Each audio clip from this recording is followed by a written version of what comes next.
नमस्कार। 90.0 FM झुंझुनू से मैं हूं आरजे कवीश आपके साथ और कार्यक्रम का नाम है फैक्टशाला। सोचो समझो फिर शेयर करो। यह कार्यक्रम एक मीडिया और सूचना साक्षरता पहल फैक्टशाला के हिस्से के रूप में प्रकाशित किया जा रहा है। फैक्टशाला एक समाचार और सूचना साक्षरता कार्यक्रम है जो गूगल समाचार पहल के समर्थन से डेटा लीड्स द्वारा चलाया जाता है। यह कार्यक्रम लोगों को गलत सूचनाओं की पहचान करने और उनका मुकाबला करने, साथ ही भारत भर के लोगों के लिए गलत सूचनाओं के खिलाफ लचीलापन बनाने के लिए महत्वपूर्ण उपकरणों के साथ सशक्त बनाता है।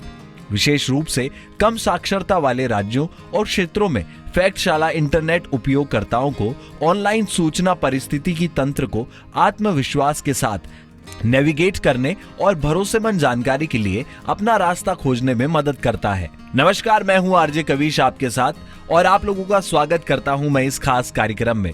इंटरनेट के माध्यम से और डिजिटल दुनिया के साथ हमारा संपर्क दैनिक आधार पर बढ़ रहा है। हम बहुत सारी सूचनाओं का ऑनलाइन उपयोग करते हैं, चाहे वह समाचार हो या सामग्री हो, जो भी विभिन्न सोशल मीडिया वेबसाइटों और अन्य डिजिटल चैट और वीडियो प्लेटफॉर्म के माध्यम से हमारे पास आती है। इस श्रृंखला का उद्देश्य ऑनलाइन जानकारी को बेहतर ढंग से समझने और उसका विश्लेषण करने में मदद करना है। यह श्रोताओं को गलत सूचनाओं की पहचान करने और सूचना के विश्वसनीय स्रोतों तक पहुंचाने के लिए आवश्यक उपकरणों से भी लैस करेगा। लेकिन इससे पहले कि हम इसके विभिन्न पहलुओं में प्रवेश करें, आइए हम जानकारी और इसके आयामों को समझें।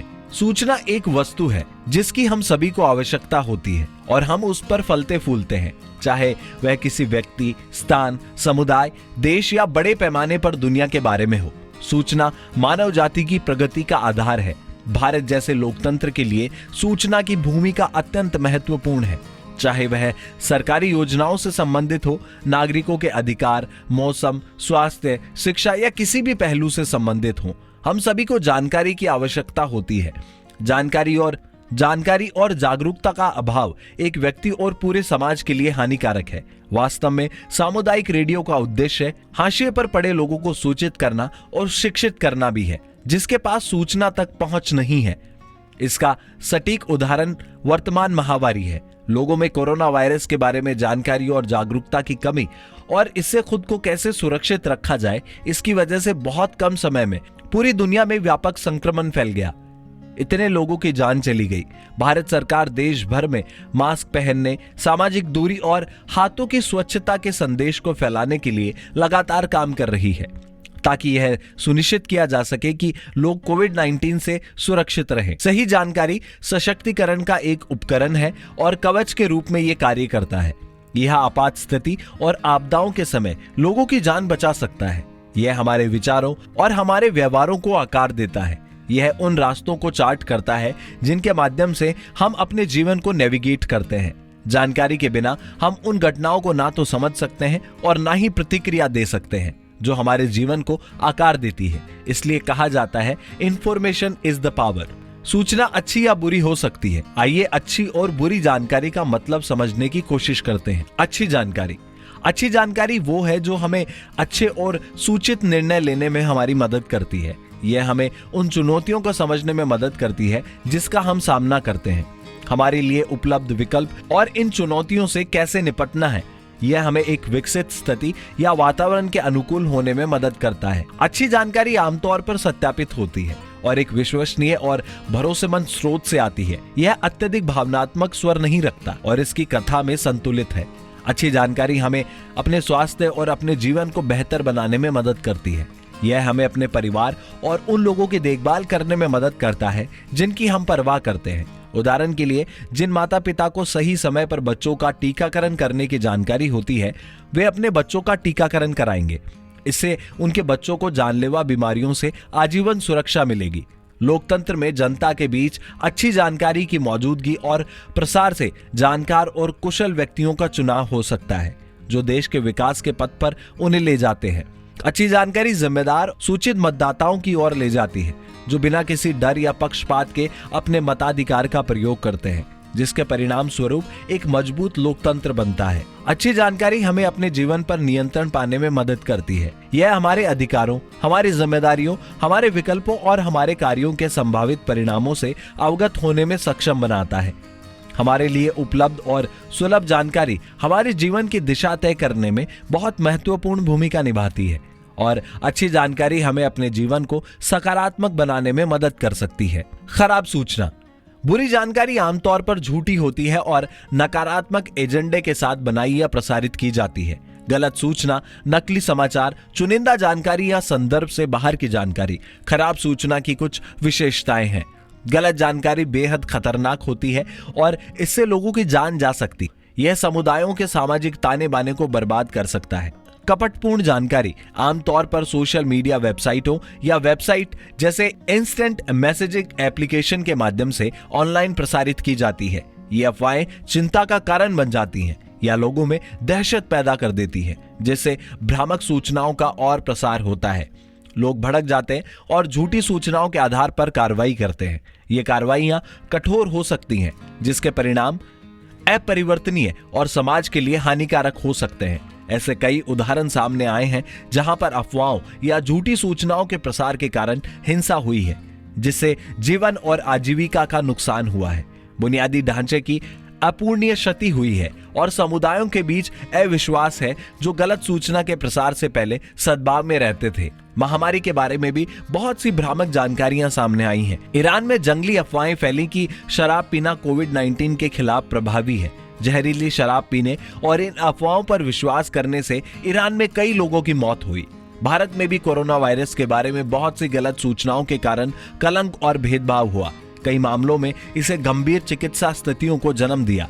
व्हाट्सएप ने लोगों को यह कहते हुए फॉरवर्ड किया कि लोगों को कोविड-19 से खुद को बचाने के लिए सैनिटाइजर पीना चाहिए, जिसके परिणाम स्वरूप जहर के कई गंभीर मामले सामने आए। ऑनलाइन भ्रामक जानकारी पढ़ने के बाद कई लोगों ने ब्लीच से स्नान किया, जिससे कहा गया कि ब्लीच स्नान कोरोना वायरस के खिलाफ प्रभावी है, जिससे अन्य स्वास्थ्य समस्याएं होती हैं। पाकिस्तान में एक एनजीओ द्वारा बनाए गए एक वीडियो ने यह दिखाने की कोशिश की कि कराची में बच्चों का अपहरण करना कितना आसान है और इसका उद्देश्य बच्चों की सुरक्षा और सुरक्षा के बारे में लोगों को जागरूकता देना था। इस वीडियो के साथ छेड़छाड़ की गई और भारत के विभिन्न हिस्सों में इसे प्रसारित किया गया, जिसमें कहा गया कि मोटरसाइकिल पर लोग सड़कों से बच्चों का अपहरण कर रहे हैं। सोशल मीडिया के गुणक प्रभाव और गति से सूचना साझा की जाती है। उसके कारण भारत के कई राज्यों में भीड़, हिंसा और मौतें हुई। सूचना वो ईंधन है जो मानव प्रजाति की आग को प्रज्वलित करती है। हम अपने जीवन में हर दिन किसी न किसी के बारे में जानकारी की तलाश करते हैं। डिजिटल युग में सूचनाओं की उपलब्धता कई गुना बढ़ गई है, जबकि पहले लोगों को कुछ जानकारी प्राप्त करने का प्रयास करना पड़ता था। अब दिन रात हम पर सूचनाओं की बमबारी की जा रही है, जिससे हमारे लिए इसका विश्लेषण करना और नेविगेट करना मुश्किल हो गया है। देश भर में विभिन्न भाषाओं में जानकारी तक आसान पहुंचने स्थान, दूरी और समय की बाधाओं को तोड़ दिया है। पहले समाचार केवल समाचार पत्रों और रेडियो के माध्यम से ही उपलब्ध होते थे। तब यह टीवी, रेडियो और समाचार पत्रों पर विशिष्ट समय पर उपलब्ध होते थे। अब सोशल मीडिया के माध्यम से यह 24 घंटे और हर सप्ताह बिना किसी फिल्टर के उपलब्ध है, जबकि अच्छी जानकारी हमारे लिए उपयोगी और मददगार होती है। बुरी जानकारी विनाशकारी, अपरिवर्तनीय क्षति का कारण बन सकती है, जो न केवल किसी व्यक्ति को प्रभावित करती है, बल्कि भारत जैसे लोकतंत्र के सामाजिक ताने बाने को भी नुकसान पहुंचा सकती है। यह जानकारी स्वीकार करना और समझना महत्वपूर्ण है कि हम सभी गलत सूचनाओं, हेरफेर के शिकार हो सकते हैं, भले ही हमारी उम्र और शैक्षिक पृष्ठभूमि कुछ भी हो।